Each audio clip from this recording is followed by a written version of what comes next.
September 15th, 2025. New on Carbon Brief. Debriefed. Africa calls for promised finance. Deadly heat linked to big oil.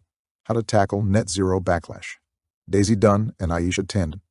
The online version of Carbon Brief's weekly debriefed email newsletter. Subscribe for free.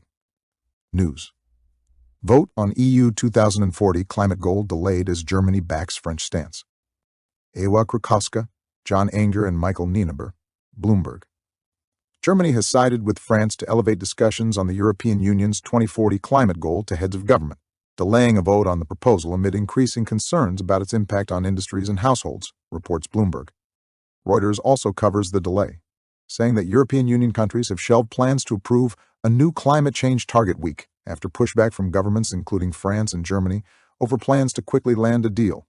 Euractiv says that the bid for a quick deal by Denmark, which currently holds the EU presidency, broke down, with Euronews reporting that the issue will be pushed back to be discussed and agreed by EU heads of state during an October summit.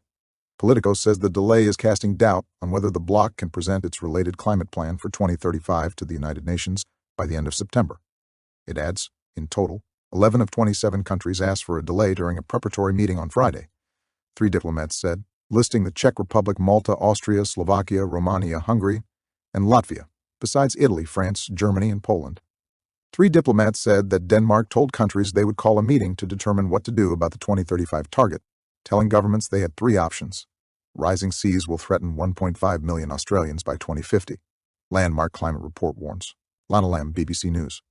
BBC News covers a landmark climate report which concludes that 1.5 million Australians living in coastal areas are at risk from rising sea levels by 2050. The outlet adds, Australia's first national climate risk assessment predicted more frequent and severe climate hazards, like floods, cyclones, heat waves, droughts, and bushfires. The report looked at 3 global warming scenarios, above 1.5 C, above 2 C, and above 3 C. The 72-page report, released days before the government announces its emissions reduction targets for 2035, found that no Australian community will be immune from climate risks that will be cascading, compounding, and concurrent. The Guardian says that Climate Change Minister Chris Bowen used the report to call for a strong 2035 emissions reduction target, said the cost of inaction will always outweigh the cost of action, in a message to political and industry voices warning about the economic price of rapid decarbonization. Bloomberg covers a separate report issued by the Australian government, the National Adaptation Plan, which shows how it will spend a $9 billion on climate adaptation through 2030. News.com.au opens its article. Property values could dive by up to a $500 billion by 2050, as homes become uninsurable and floods, cyclones, and bushfires lay siege to Australia, according to a grim new climate risk assessment. The Guardian carries an interview with Bowen under the headline, Chris Bowen's defining climate moment is nigh, and he knows what it means if we get it wrong.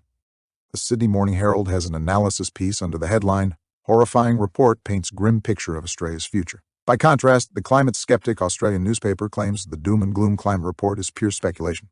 More on Australia. The Guardian, Labor will announce its 2035 emissions target this week.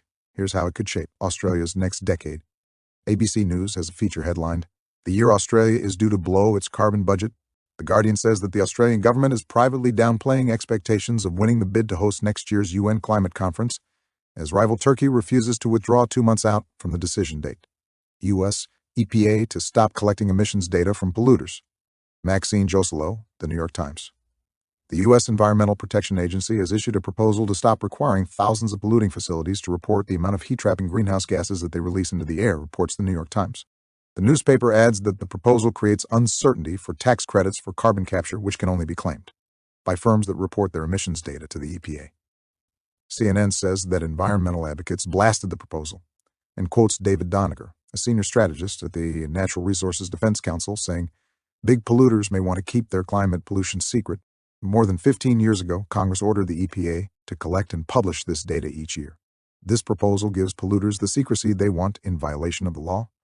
The Associated Press adds, the EPA will accept public comments on the proposal for more than 6 weeks after the plan is published in the Federal Register. Expected in coming days, UK and US firms announce deals in new golden age of nuclear power ahead of Trump visit. Victoria Seabrook, Sky News. UK Prime Minister Keir Starmer has hailed a new golden age of nuclear power as British and US companies announce 5 new commercial deals, ahead of the U.S. president's state visit this week, reports Sky News. The broadcaster adds, "The plans include a new nuclear power plant in Hartlepool using latent, potentially cheaper technology in data centers, powered by mini-reactors in Nottinghamshire. Both governments are betting big on nuclear to meet rising electricity demand and AI's voracious appetite for energy." The Financial Times adds, Downing Street said the US-UK nuclear energy agreement would make it easier for companies to build new power stations in both countries, speeding up the time it takes for a project to get a technology license from roughly 3 or 4 years to about 2. The Times says ministers will set out plans to fast-track a new generation of small nuclear power stations in a drive to make the UK a world leader in deploying the technology. A separate FT article says Centrica is increasing its commitment to nuclear power as part of a £10 billion plan to build the UK's first advanced modular reactors in northeast England in partnership with US group X-Energy. Scotsman covers the views of the Nuclear Industry Association, which claims that Scotland is missing out on opportunities for economic growth due to the SNP's aversion to nuclear energy. More on UK. The Sunday Times reports that Downing Street is drawing up plans to reduce household energy costs and is considering scrapping VAT on fuel bills, which would save consumers about £86 a year and cost the Treasury an estimated £1.75 billion a year, based on the current energy price cap. The FT covers new analysis by Cornwall Insight, which claims that the cost of building the Sizewell C nuclear power plant is set to add more than £200,000 a year to major businesses' energy bills, already among the highest in Europe. The Times reports that National Grid has invested in an AI startup that can intelligently manage data centers' electricity usage as it tries to accommodate a wave of new projects seeking to connect to its power network. The climate skeptic Daily Telegraph continues its endless wave of stories casting any negative light it can find or concoct on net zero policies, including how Labour is plotting to make UK crematoria greener, how Ed Miliband cost Britain 1 billion barrels of North Sea oil, and how a blade fell off a controversial wind turbine in Scotland. U.S. California lawmakers passed climate deal extending cap and trade, permitting more drilling. Kate Wolf and Leah Russell, the Sacramento Bee. Democratic lawmakers in California have approved a sweeping slate of climate and environmental bills, reports the Sacramento Bee, a package that would double down on climate commitments like cap and trade and high-speed rail, while also permitting additional oil drilling in the state. The newspaper notes that cap and trade permits sales fund, EV rebates, affordable housing and transit projects like the beleaguered high-speed rail. Politico reports has already endorsed the package and has until 13 October to sign the bills into law.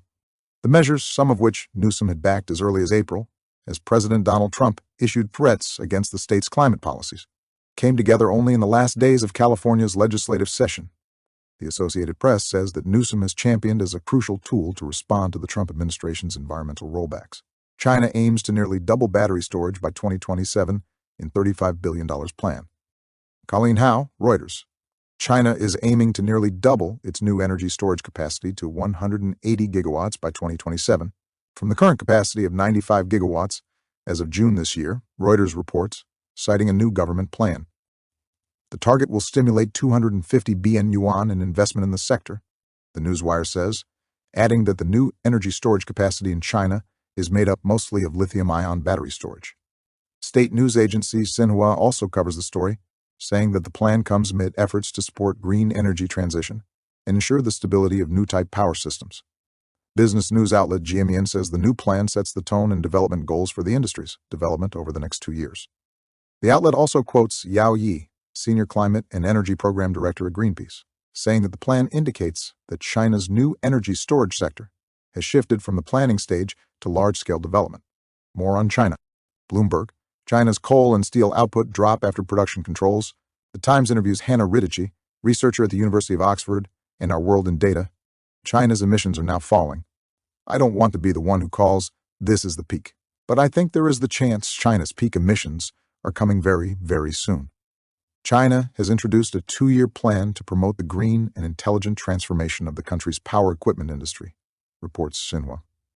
Bloomberg publishes a newsletter, Next China, under the headline, China's Wind, Solar Ambitions Bring Energy Holy Grail Closer. In a comment for China Daily, Chen Tian, a professor at Tianjin University, says that climate disruption has become a routine, and there is a need to adapt to it.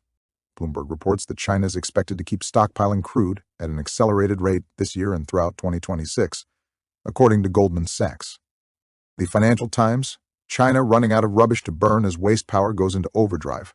The FT also runs an article under the headline, Can China Stop Its EV Price Wars? Comment. The electrification of everything. Special report, Financial Times. The Financial Times has published a special report on the electrification of everything. It opens by saying, in this new series, we look at why the shift to electric is so important and the difficulties ahead. Headlines include, the reshaping of energy consumption. China poised to benefit as blackout risk rises from Iberia to Siberia, and growth of renewable energy heralds the rise of supercables. More comment. Max Hastings, the historian and former editor of the Daily Telegraph, explains in the Times why I'm demonstrating against Trump's visit to the UK. The reasons include cancelled funding for climate change measures. Sarah Ditum in the Times argues that the environmental movement has to stop acting like a sect before everyone turns against their warnings of apocalypse. The Climate Skeptic Sun runs 2 editorials repeating its endless calls to put the brakes on Ed Miliband's mad dash for net zero and end the obsession with net zero. Similarly, the Climate Skeptic Daily Telegraph runs 2 comment pieces by the same independent energy consultant attacking the UK's net zero policies.